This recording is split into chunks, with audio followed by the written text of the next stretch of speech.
la rébellion des armes avant les élections. Ça, c'est un. Madame Nadiani Bamba n'a pas apprécié, l'a convoqué chez elle. Et donc, c'est comme si c'était retrouvé dans une espèce de guet-apens. Parce qu'il arrive, il y a le Premier ministre, il y a Konaté Sidiki, il y a Mété Sindou, et puis quelques instants après, le chef de l'État. Et elle lui demande de présenter des excuses pour avoir demandé ce qui lui semblait normal. Donc il se tourne vers le chef de l'État. Le chef de l'État lui dit, présente tes excuses. Il présente ses excuses. Qui est-il? Entre un chef d'État et un Premier ministre, qui est-il? Ce sont les faits qu'il vous a rapportés à vous. Oui, mais je les ai su le même jour, parce qu'il était déboussolé. Moi, j'ai vu un Charles Blé Goudé dépassé, déboussolé. Il ne comprenait pas. Donc, il a fait ça, puis nous, on l'a calmé, on dit, bon, c'est pas grave, bon, on a calmé comme on a pu. Donc, il raconte ça.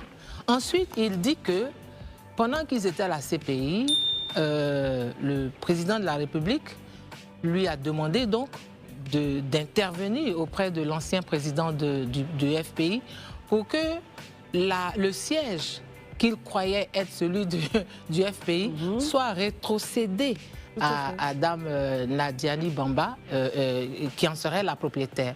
Il intervient et puis on lui redonne la maison. Ça fait le deuxième fait. Le troisième fait dont il a parlé, c'est que pendant qu'il était à la CPI, après qu'ils aient été acquittés et que lui, qu'il était à la CPI à La Haye, M. Diaby Youssouf, qui était à l'époque son directeur de cabinet, vient le voir et lui dit qu'il a une commission de la part de Mme Nadiani Bamba. Il lui dit ceci: